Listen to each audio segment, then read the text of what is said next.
दिल्ली के अशोक विहार की एक भव्य कोठी में अर्चना जी अपने बेटे अमित और बहू निधि के साथ रहती थी। अमित उनका इकलौता बेटा था, उनकी उम्मीदों और सपनों का केंद्र। उनकी जिंदगी का हर फैसला अमित के इर्द गिर्द घूमता था। जब उसने निधि को अपनी पत्नी के रूप में चुना तो अर्चना जी को थोड़ी हिचक जरूर हुई थी, पर बेटे की खुशी के लिए उन्होंने निधि को दिल से स्वीकार कर लिया। बाहर से देखने पर उनका परिवार एक आदर्श परिवार लगता था। अमित एक सफल व्यवसायी था, निधि एक समझदार बहू और अर्चना जी की एक स्नेहमयी माँ। घर के हर कोने में खुशियों की गूंज सुनाई देती थी। डाइनिंग टेबल पर तीनों बैठकर रात का खाना खा रहे थे।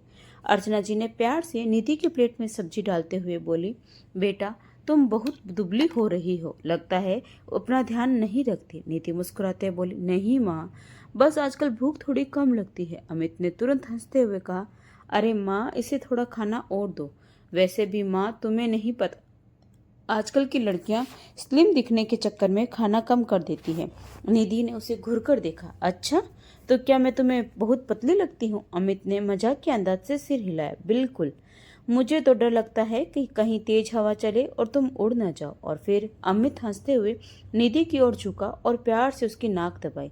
निधि चिल्लाकर बोली, देखो माँ, यह हमेशा मुझे ऐसे ही तंग करते हैं। टेबल पर हंसी का फंवारा फूट पड़ा। अर्चना जी ने कहा, तुम दोनों एक मिनट भी बिना लड़ाई किए रह सकते हो क्या?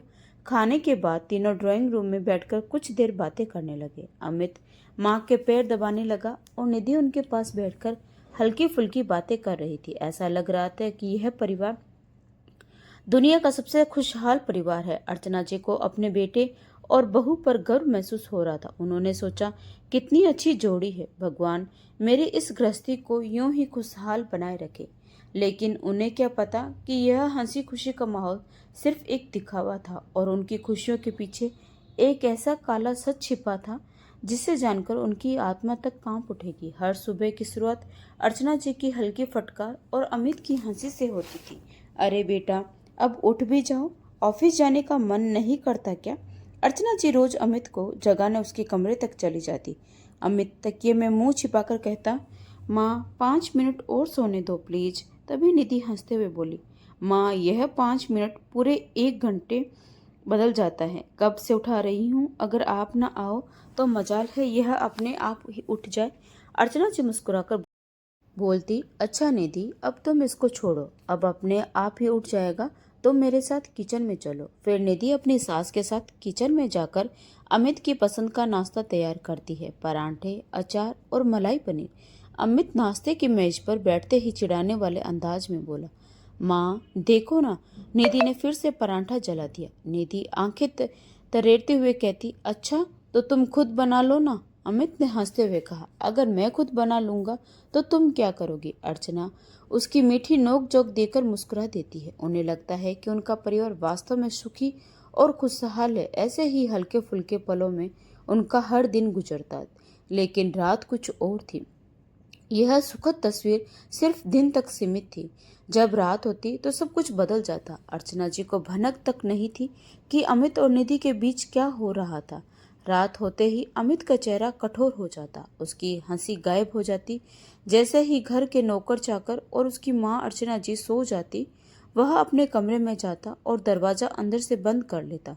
दरवाजा जैसे ही बंद हुआ, निधि कांपते हुए बोली, अमित, आज तो यह सब मत करो। तुम्हारी हिम्मत कैसे हुई मेरे सामने बोलने की? अमित गुस्से में बोला। हर आने वाली रात निधि के लिए एक नया डर लेकर आती थी। निधि जब शादी करके इस घर में आई थी तो उसे लगा कि उसकी जिंदगी किसी खूबसूरत सपने की तरह होगी। अमित प्यार करने वाला पति था। सास अर्चना जी उसे बेटी की तरह मानती थी और घर में सब कुछ ठीक लग रहा था। शुरुआती दिनों में अमित बहुत रोमांटिक था। वह हर वक्त निधि का ख्याल रखता, उसकी पसंद नापसंद पूछता और हर छोटी चीज में दिलचस्पी लेता। लेकिन कुछ महीनों बाद धीरे धीरे उसकी असली फितरत सामने आने लगी। एक रात अमित ने ऑफिस का काम खत्म कर लैपटॉप जैसे ही बेड पर रखा, तभी अचानक उसकी नज़र निधि के फोन पर पड़ी। निधि उस वक्त वॉशरूम में थी। अमित के मन में एक अजीब सा ख्याल आया, देखूं तो सही निधि किससे बात करती है।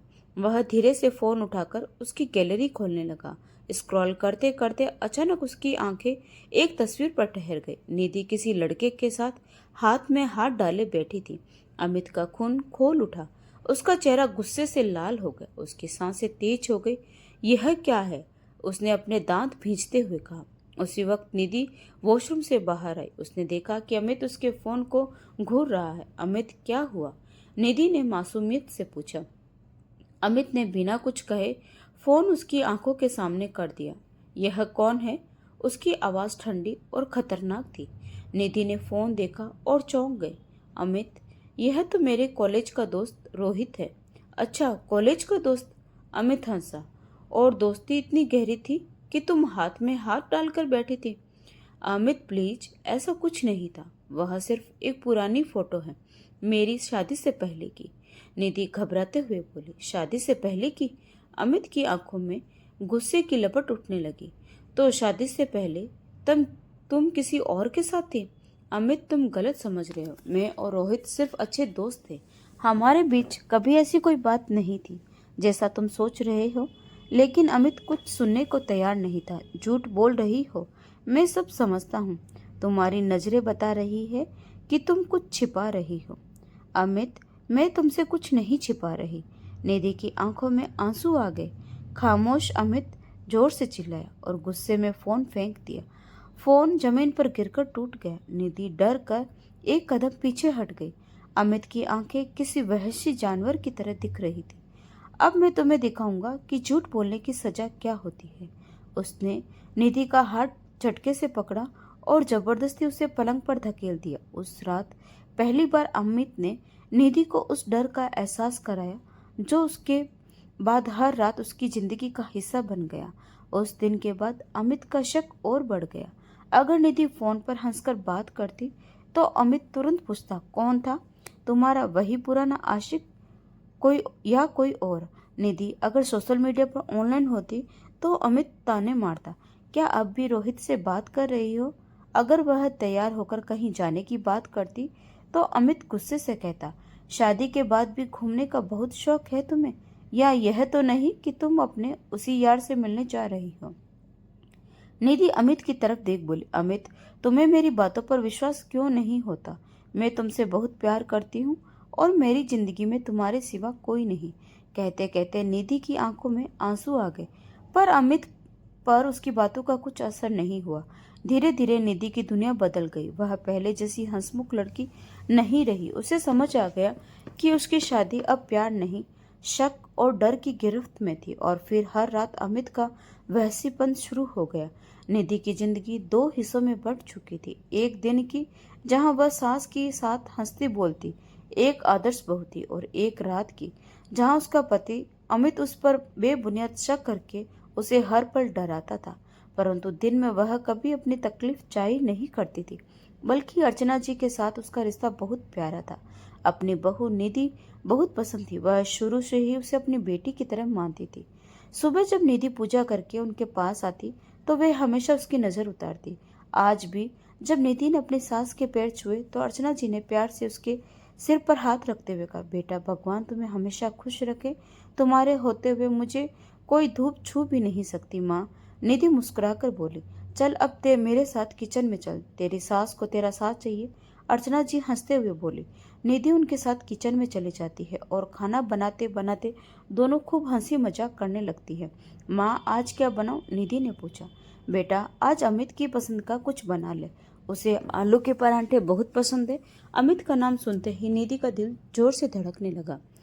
अमित को खुश करने की उसने कितनी बार कोशिश की थी, लेकिन उसका गुस्सा और शक कभी कम नहीं हुआ। फिर भी वह मुस्कुराकर बोली, जी माँ, मैं अभी बना देती हूँ। जब खाना बन गया तो अर्चना जी खुद अमित की प्लेट लगाते हुए बोली, देख अमित, तेरी पत्नी ने तेरे लिए अपने हाथों से परांठे बनाए हैं। अमित चेहरे पर झूठी मुस्कुराहट लिए बोला, अच्छा, तो फिर देखता हूँ कितने स्वादिष्ट बने हैं। उसने एक निवाला मुंह में लिया और निधि की तरफ देखकर हल्की मुस्कान दी। निधि को उसकी यह मुस्कान सबसे ज्यादा डरावनी लगती थी, क्योंकि वह जानती थी कि यह सिर्फ दुनिया के सामने का दिखावा है। एक दिन जब निधि अकेली बैठी थी तो अर्चना जी उसके पास आई और प्यार से बोली, बेटा, तू हमेशा इतनी चुप चुप क्यों रहती है? निधि चौंक गई। उसने तुरंत खुद को संभाला और बोली, ऐसा कुछ नहीं है माँ, बस थोड़ा थक जाती हूँ। तू जानती है ना, मैं तुझे अपनी बेटी की तरह मानती हूँ। अगर तुझे कभी कोई परेशानी हो तो मुझसे कहना। अर्चना जी ने उसका हाथ अपने हाथ में लिया। निधि के गले से एक भारीपन आ गया। वह चाहकर भी कुछ नहीं कह पाई, बस हल्के से मुस्कुरा दी। मैं जानती हूँ तेरा और अमित का रिश्ता बहुत प्यारा है, लेकिन अगर कभी कुछ भी बात हो तो मुझसे छिपाना मत। जी माँ, निधि ने सिर झुका लिया। अब चल चाय बना दे, और हाँ, आज शाम को हम मंदिर जाएंगे। ठीक है माँ, निधि ने जबरदस्ती मुस्कुराते हुए कहा, लेकिन मन ही मन में उसे डर अमित का था कि अगर वह माँ के साथ मंदिर चली भी गई तो वह उसका भी गलत मतलब ना निकाल ले। क्या निधि का दर्द कभी सामने आएगा? अर्चना जी को अब तक यह एहसास नहीं हुआ कि जिस बहू को वह खुश और हंसमुख समझती थी, वह असल में हर रात दर्द से गुजरती है। शाम के समय अर्चना जी और निधि तैयार होकर मंदिर जाने निकलती है। अर्चना जी ने पूजा की थाली संभालते हुए कहा, निधि बेटा, थोड़ा जल्दी चल, आरती का समय हो गया है। जी माँ, बस 1 मिनट, निधि ने अपनी साड़ी ठीक करते हुए कहा और दरवाजा बंद कर दिया। अमित रोज देर से घर आता था, लेकिन आज न जाने क्यों वह ऑफिस से जल्दी लौट आया। जैसे ही उसने घर का दरवाजा खोला तो उसे अजीब सा खालीपन महसूस हुआ। कोई घर पर नहीं था। वह मन ही मन बुदबुदाया। अंदर जाकर उसने देखा कि घर पूरी तरह सजा सवरा था। किचन में ताजा पकवानों की खुशबू आ रही थी, लेकिन कोई भी नहीं दिख रहा था। उसका दिमाग तुरंत शक से भर गया। उसने निधि के बारे में सोचना शुरू किया। कहाँ गई होगी यह? वह गुस्से में घर के अंदर टहलने लगा। तभी उसकी नज़र बेड पर रखे निधि के फोन पर पड़ी। उसने फोन उठाया और तुरंत उसका लॉक खोलने की कोशिश की, लेकिन निधि ने पहले ही पासवर्ड बदल दिया था। अब उसका शक और बढ़ गया। वह सोचने लगा कि निधि कहीं और भी जा सकती है, लेकिन तभी उसे टेबल पर एक छोटी चिट्ठी दिखी। मैं माँ जी के साथ मंदिर जा रही हूँ, हम जल्दी वापस आ जाएंगे। अमित ने चिट्ठी पढ़ी, लेकिन उसका शक कम नहीं हुआ। अच्छा, मंदिर गई है, उसने व्यंग्य से कहा। सच में उसका गुस्सा धीरे धीरे बढ़ने लगा। उसने सोचा, क्या पता सच में मंदिर गई हो या कहीं और। वह सोफे पर बैठ गया और इंतजार करने लगा, पर उसका दिमाग चैन से बैठने नहीं दे रहा था। शक की आग उसे जलाने लगी थी। अमित का गुस्सा एक नए तूफान की ओर बढ़ रहा था। मंदिर से लौटते समय अर्चना जी ने अचानक कहा, निधि तू घर जा, मुझे पड़ोस में गुप्ता जी के यहाँ कुछ काम है, मैं थोड़ी देर में आ जाऊंगी। निधि ने हल्की मुस्कान के साथ सिर हिलाया। ठीक है माँ, आप जल्दी से आ जाना। लेकिन जैसे ही उसने घर के दरवाजे पर कदम रखा, उसके शरीर में अजीब सी झुरझुरी दौड़ गई। सामने अमित बैठा था, सोफे पर एक टांग दूसरी टांग पर रखे हुए, आंखें गहरी लाल, चेहरे पर ऐसा गुस्सा जो किसी तूफान से पहले की शांति जैसा लगता था। निधि का दिल जोर से धड़कने लगा। अमित, तुम आज जल्दी आ गए? उसने हकलाते हुए पूछा। अमित ने धीरे धीरे उसकी तरफ देखा। उसकी आंखें इतनी ठंडी और खतरनाक थी कि निधि को ऐसा लगा जैसे वह उसकी आत्मा तक देख रहा हो। फिर उसने एक लंबी सांस ली और हल्की मुस्कान के साथ बोला, हाँ जल्दी आ गया, कोई दिक्कत है? निधि ने सिर हिला दिया। न नहीं। अमित अचानक खड़ा हुआ। अच्छा, तो फिर इतनी घबराई हुई क्यों हो? निधि ने अपने हाथों को कसकर पकड़ लिया ताकि उसकी उंगलियां कांपना बंद कर दे। ऐसा कुछ नहीं है, बस अचानक तुम्हें देखकर चौंक गई। अमित उसकी तरफ धीरे धीरे कदम बढ़ाने लगा। उसके हर कदम के साथ निधि का डर बढ़ता गया। अच्छा तो बता, मंदिर में क्या माँ के साथ ही गई थी? निधि ने तुरंत सिर हिलाया। हाँ, माँ के साथ ही गई थी। फिर अकेले क्यों आई? माँ गुप्ता आंटी के घर चली गई। अमित ने संदेह से उसकी आंखों में देखा। सच? हाँ अमित, सच। अमित ने एक पल के लिए उसे घूरा, फिर अचानक उसका हाथ पकड़कर कस कर दबा दिया। झूठ मत बोलना निधि, तुझे पता है मुझे झूठ से सख्त नफरत है। निधि दर्द से करार उठी। अमित छोड़ो, दर्द हो रहा है। लेकिन अमित ने पकड़ और मजबूत कर दी। तू मंदिर गई थी या कहीं और? उसकी आवाज़ धीमी लेकिन बेहद खतरनाक थी। निधि की आंखों में आंसू आ गए। अमित प्लीज छोड़ो मुझे। अमित ने अचानक उसका हाथ झटक दिया। आज तो मैं तुम्हें छोड़ रहा हूँ, लेकिन अगर दोबारा मुझे कुछ गड़बड़ लगी तो याद रखना तेरा हाल बहुत बुरा होगा। अमित अभी कुछ और कहने ही वाला था कि तभी दरवाजे पर अर्चना जी की आवाज़ आई। अरे अमित, तू आज इतनी जल्दी आ गया? निधि ने राहत की सांस ली। जैसे ही अर्चना जी अंदर आए, अमित ने तुरंत अपने चेहरे पर हंसी का नकाब पहन लिया। हाँ माँ, आज ऑफिस का काम जल्दी खत्म हो गया तो सोचा घर आ जाऊं। अर्चना जी मुस्कुराई। अच्छा किया बेटा। अमित ने निधि की तरफ देखा जो सिर झुकाए खड़े थे, हाथ अभी भी कांप रहे थे, पर अर्चना जी को कुछ महसूस नहीं हुआ। अच्छा निधि, चाय बना दे, थक गई हूँ। जी माँ। निधि जल्दी से किचन की ओर भागी, जैसे वहां से दूर भागना चाहती हो। अर्चना जी सोफे पर बैठ गई और अमित के पास बैठकर बोली, आज कुछ ज्यादा ही खामोश क्यों है घर में? अमित हंसते हुए बोला, अरे माँ कुछ नहीं, बस मैं और निधि बातें कर रहे थे। अर्चना जी मुस्कुराई। अच्छा है, पति पत्नी में बातचीत होनी चाहिए। निधि बहुत अच्छी लड़की है अमित, उसका ख्याल रखा कर। अमित ने निधि की तरफ देखा तो जो चाय लेकर आ रही थी, उसकी आंखों में एक अजीब सा डर था जिसे सिर्फ अमित पहचान सकता था। हाँ माँ, मैं तो इसका बहुत ख्याल रखता हूँ, अमित ने मुस्कुराते हुए कहा, लेकिन उसकी आवाज में एक सर्द चेतावनी छुपी थी। नीति ने कांपते हाथों से चाय का कप सामने रखा और धीरे से बोली, लीजिए माँ, आपकी चाय। पर उसके मन में एक ही सवाल गूंज रहा था, क्या कभी कोई उसकी तकलीफ देख पाएगा या फिर यह खेल ऐसे ही चलता रहेगा? अर्चना जी ने चाय का एक घूंट लेते हुए हंसकर कहा, अरे देखो मैं कितनी भुलक्कड़ हो गई हूँ, तुम्हें बताना ही भूल गई कि कल निधि की मम्मी का फोन आया था। निधि जो अब तक चुपचाप बैठी थी चौंक गई। माँ, मम्मी का फोन आया था? क्या कहा उन्होंने? उन्होंने बताया कि तेरी बहन को देखने लड़के वाले आ रहे हैं, इसीलिए वह चाहती है कि तू भी वहां आकर थोड़ा साथ दे। और अमित, तुझे भी निधि के साथ जाना होगा, अर्चना जी ने प्यार से कहा। निधि के चेहरे पर एक हल्की खुशी आई, लेकिन अमित का चेहरा तुरंत सख्त हो गया। उसने कप को टेबल पर रखते हुए ठंडी आवाज में कहा, मैं नहीं जा सकता माँ, ऑफिस में बहुत काम है। अर्चना जी ने भौं चढ़ाई। अमित बेटा, एक दिन के लिए तो जा सकता है, वह तेरा ससुराल है, वहां जाना तेरा फर्ज भी है। अमित ने निधि की तरफ देखा। निधि ने कहा, माँ, अगर इनको ऑफिस में काम है तो मैं अकेली ही चली जाऊंगी। तभी अमित तपाक से बोला, ठीक है माँ, अगर आप कह रही हैं तो मैं कोशिश करूंगा। पर उसके मन में कुछ और ही चल रहा था। रात को अमित करवटें बदलता रहा, उसका शक अब और बढ़ चुका था। निधि का मायके जाना और वह भी अकेले? नहीं, मैं इसे नजरों से ओझल नहीं होने दूंगा। उसने निधि का फोन उठाया और धीरे से उसे अनलॉक करने की कोशिश करने लगा। अगर इसमें कोई भी ऐसा नंबर मिला जिससे ये ज्यादा बात करती है तो फिर देखता हूँ यह कैसे जाती है अपने माँ के घर। अमित बार बार निधि का फोन अनलॉक करने की कोशिश करता रहा, लेकिन हर बार असफल रहा। पासवर्ड गलत होने की वजह से स्क्रीन लॉक हो गई। उसने गहरी सांस ली और निधि की ओर देखा।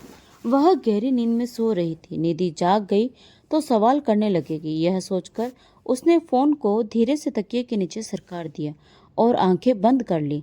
पर उसका दिमाग अब भी शांत नहीं था। आखिर इसने पासवर्ड क्यों बदला? जरूर कुछ तो छुपा रही है। अगली सुबह अर्चना जी जल्दी उठ गई और किचन में नाश्ता बनाने लगी। निधि भी उनके पास आकर खड़ी हो गई। माँ, आप बैठिए, मैं बना देती हूँ। निधि ने प्यार से कहा। अरे नहीं बेटा, बस बनने वाला ही है। वैसे भी तू आज अपने मायके जाने की तैयारी कर। इतना सुनते ही अमित जो पास ही बैठा था, अखबार से नजरें हटाकर निधि की तरफ देखने लगा। अभी तो कुछ तय नहीं हुआ है, उसने ठंडी आवाज में कहा। अर्चना जी ने आंखें तिरछी करते हुए कहा, अमित को देखा। क्यों, अब क्या सोच रहा है? तुझे जाना ही होगा, अमित ने जबरदस्ती मुस्कुराते हुए कहा।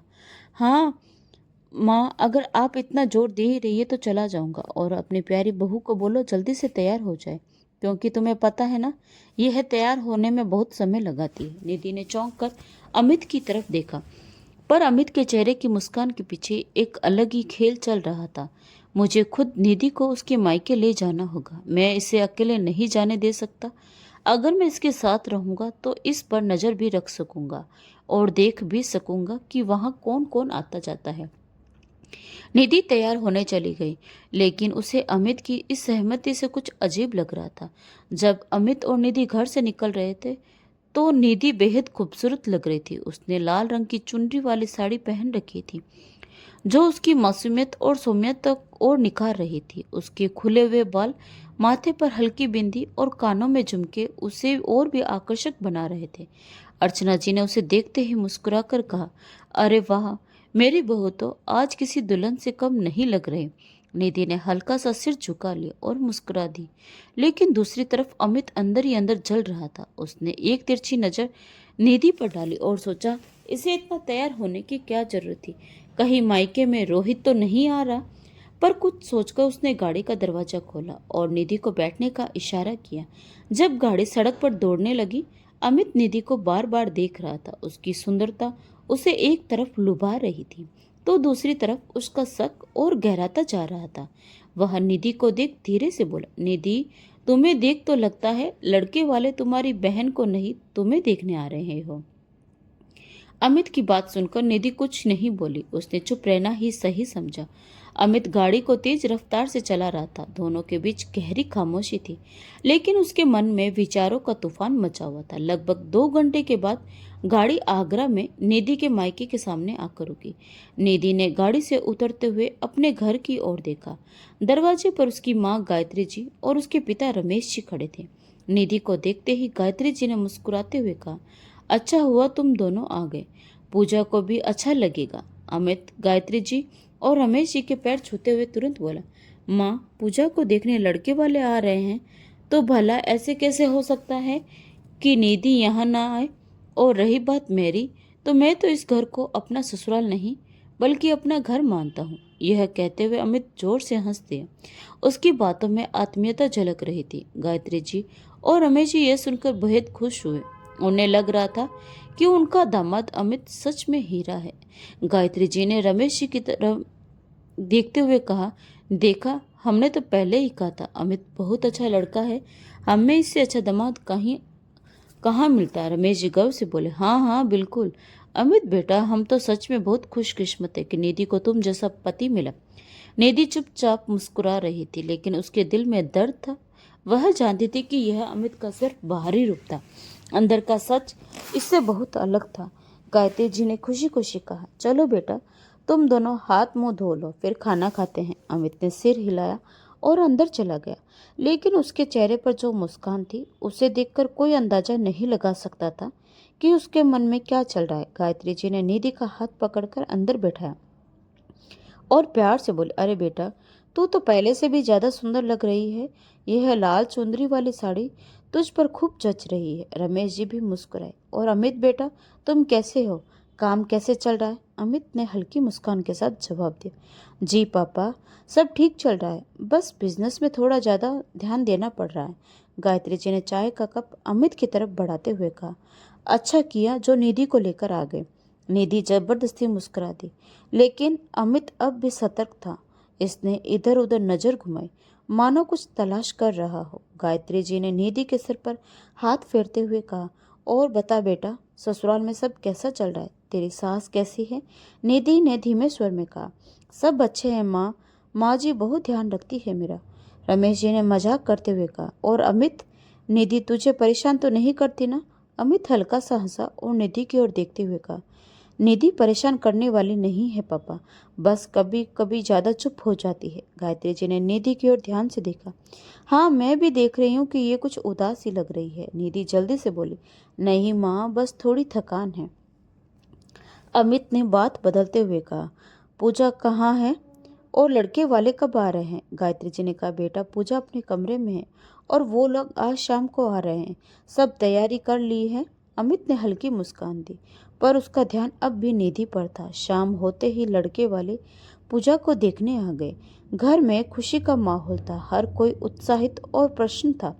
लेकिन दूसरी ओर अमित की निगाहें लगातार निधि पर टिकी हुई थी। उसे हमेशा यही शक रहता कि निधि अब भी रोहित से मिलती है। जब लड़के वाले चले गए तो सबने राहत की सांस ली। तब अमित ने निधि से कहा, अच्छा, पहले से ही अपने यार को यहाँ से भगा दिया ना? निधि ने चौंक कर उसकी ओर देखा और धीमे स्वर में बोली, अमित, तुम फिर से वही बातें कर रहे हो। रोहित से मेरा कोई संपर्क नहीं है। तुम मुझ पर ऐसे बेबुनियाद इल्जाम क्यों लगा रहे हो? अमित ने तीखे स्वर में कहा, मुझे बेवकूफ मत समझो, मैं सब जानता हूँ। निधि की आंखों में आंसू आ गए, लेकिन उसने खुद को संभालते हुए कहा, मैंने तुम्हें पहले भी समझाया है, रोहित मेरे लिए सिर्फ एक दोस्त था और उसका मेरे जीवन में कोई स्थान नहीं है। प्लीज मुझ पर विश्वास करो। अमित ने कोई जवाब नहीं दिया और गाड़ी की चाबी उठाकर बाहर निकल गया। निधि ने गहरी सांस ली और उसके पीछे पीछे चल दी। रात के 12 बज चुके थे जब वे अपने घर पहुंचे।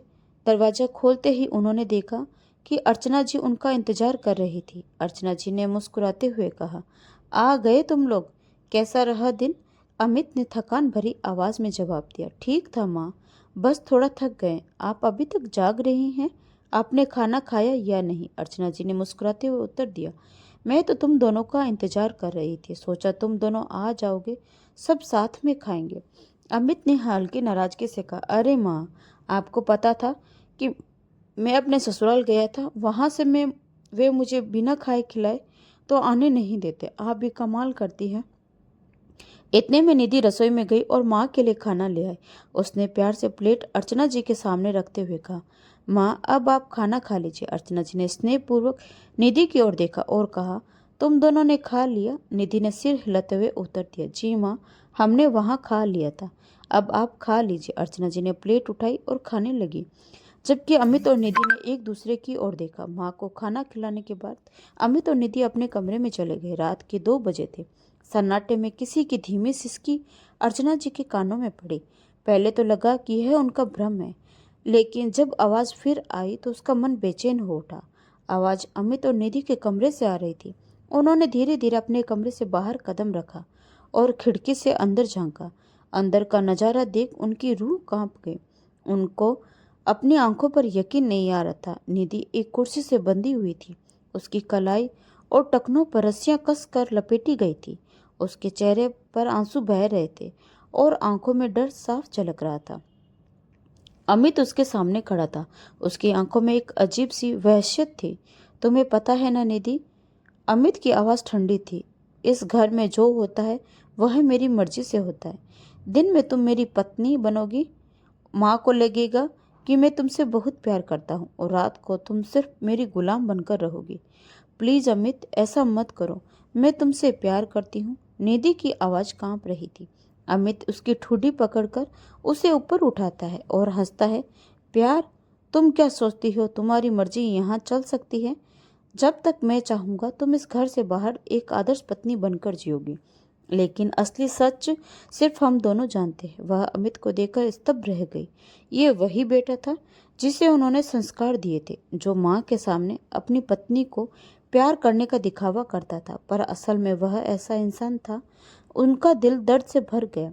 वे कई पलों तक वहीं खड़ी रही, लेकिन अब उनके अंदर का डर गुस्से में बदल चुका था। उन्होंने अपने बेटे की परवरिश में कोई कमी नहीं छोड़ी थी, लेकिन वह एक राक्षस बन चुका था। अब उसके सामने 2 रास्ते थे, या तो वे चुपचाप वापस जाकर इस सच को अनदेखा कर दे और अपने बेटे के लिए अंधी बनी रहे, या फिर अपनी बहू के लिए खड़ी होकर इस अन्याय को रोके। उन्होंने अपना फैसला कर लिया।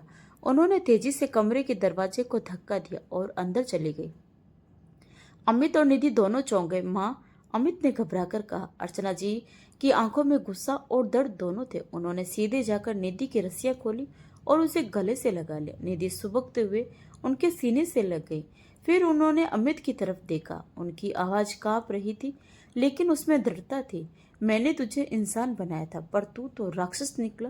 जिस औरत ने अपना सब कुछ छोड़कर तुझ पर भरोसा किया, तुझे अपना पति माना, तो उसी के साथ यह सब कर रहा है। माँ, आप समझ नहीं रही, यह मेरा और निधि का मामला है। अमित ने तड़प कर कहा। चुप, ऐसा बोल। अर्चना जी ने अपने बेटे अमित को पहली बार एक जोरदार थप्पड़ जड़ दिया। अमित हक्का बक्का रह गया। अब मैं चुप नहीं रहूंगी। मैं अपनी बहू को इस जहन्नुम में नहीं रहने दूंगी।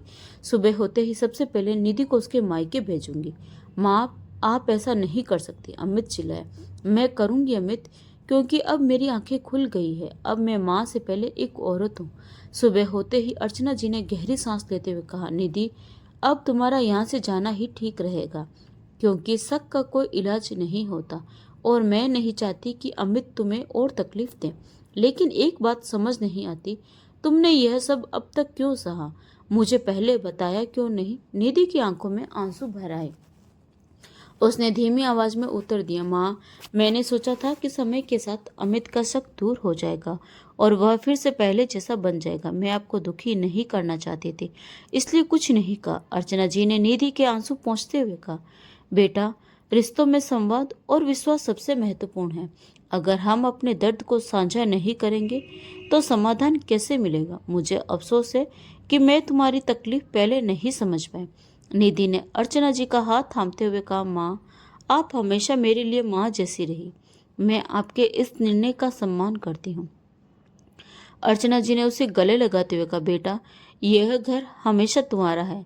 जब भी तुम्हें लगे तुम वापस आ सकती हो, मैं तुम्हारे साथ हूँ। निधि ने अपने सामान की तैयारी की और अपने मायके जाने के लिए तैयार हो गई। जाते समय उसने अर्चना जी से कहा, मैं उम्मीद करती हूँ कि यह दूरी हमारे रिश्ते में सुधार लाएगी। कृपया अपना ख्याल रखें।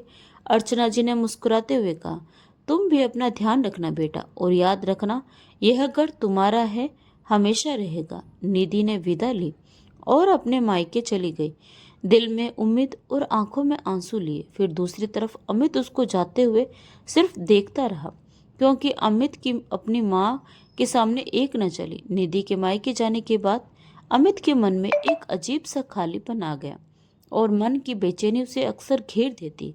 घर की रौनक जैसे कहीं खो गई थी।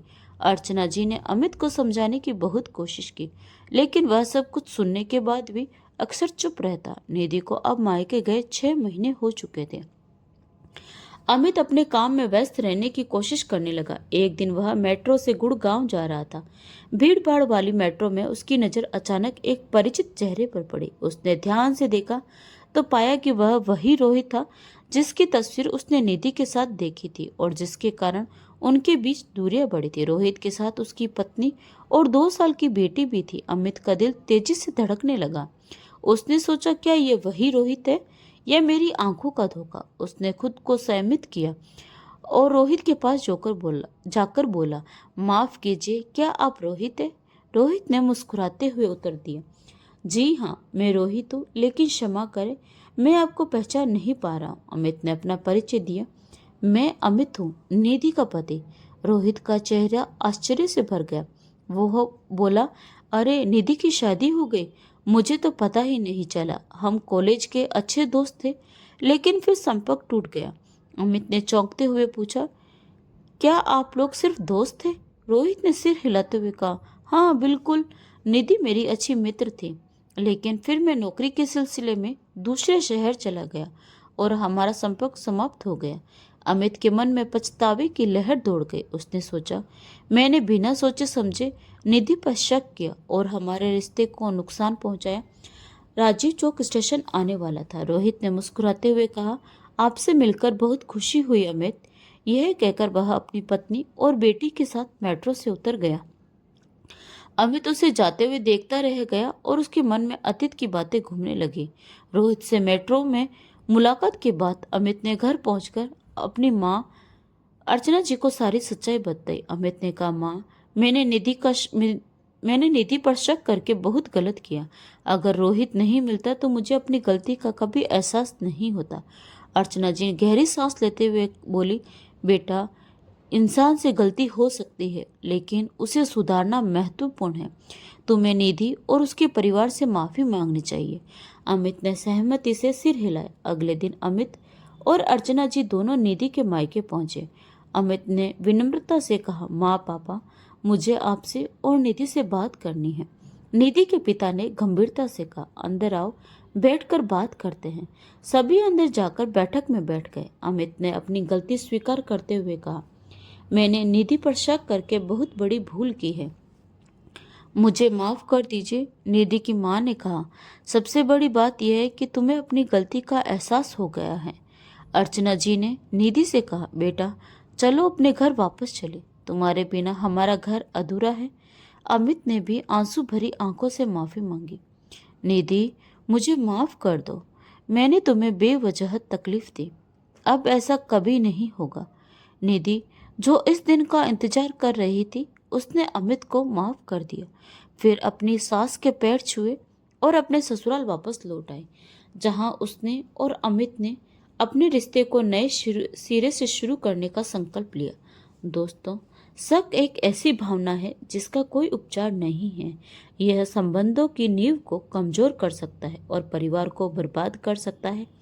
अमित और निधि की कहानी में अमित के मन में उत्पन्न शक ने उनके रिश्ते में दरार पैदा कर दी। हालांकि सौभाग्य से सत्य समय पर उजागर हुआ, जिससे अमित को अपनी गलती का एहसास हुआ और उसने अपने व्यवहार में सुधार किया। यह घटना हमें सिखाती है कि शक को पनपने से पहले ही संवाद और विश्वास के माध्यम से समाप्त करना चाहिए, ताकि रिश्तों में मधुरता बनी रहे। अगर आपको यह कहानी पसंद आई हो तो वीडियो को लाइक करें और चैनल को सब्सक्राइब जरूर करें। मिलते हैं ऐसी ही एक और दिलचस्प कहानी के साथ। धन्यवाद।